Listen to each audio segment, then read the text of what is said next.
24 ఈ నూతన సంవత్సరం రాష్ట్ర ప్రజలు ఈ రాష్ట్రాన్ని కాపాడుకునేటువంటి ప్రయత్నం చేయాల్సినటువంటి అవసరం ఎంతైనా ఉందనేసి మీ ద్వారా ప్రజలకి వినయపూర్వకంగా కోరుకుంటున్నాం.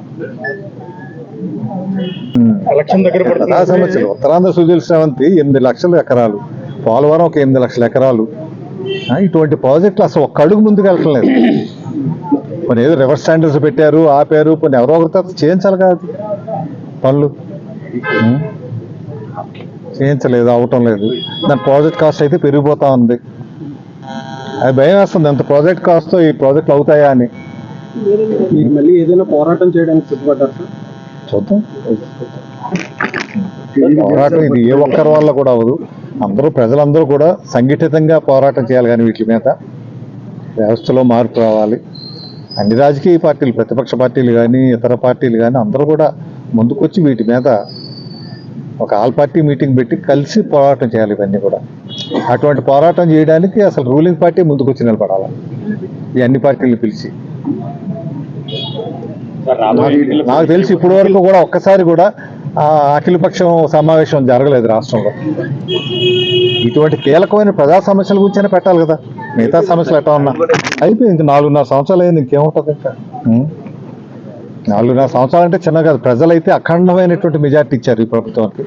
151 ఎమ్మెల్యేలు 175కి చిన్న విషయం కాదు. 51%, 50 నుంచి 51% ఓటింగ్ పర్సంటేజ్ వచ్చింది. అసలు అంత పర్సంటేజ్ వచ్చింది నేను ఎప్పుడు చూడలేదు. బహుశా ఈ రాష్ట్రంలో అంత హయ్యెస్ట్ పర్సంటేజ్ వచ్చినటువంటి ప్రభుత్వం ఈ ప్రభుత్వం. అంత ప్రజాదరణ ఉన్నటువంటి ప్రభుత్వం ఎందువల్ల ప్రజా సంక్షేమ కార్యక్రమాలు, ప్రజలకి ఉపయోగపడేటువంటి అభివృద్ధి కార్యక్రమాలు చేయలేకపోతే, ఉన్నవి నిలబెట్టుకుంటే చాలు.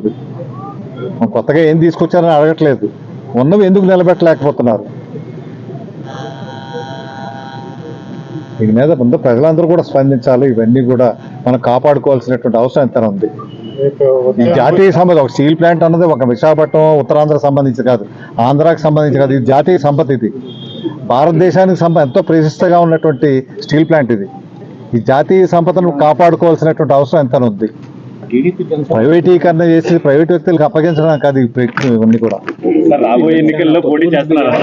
రాబోయే ఎన్నికల్లో పోటీ చేస్తున్నారా? తెలియదు ఇంకా నిర్ణయం తీసుకోవాలి. అదే నా వరకు నాకు ఇంకా తెలియదు.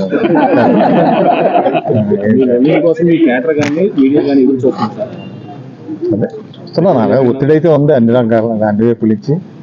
చూస్తాను సరైన టైంలో నిర్ణయం తీసుకోవడం. ఏమండి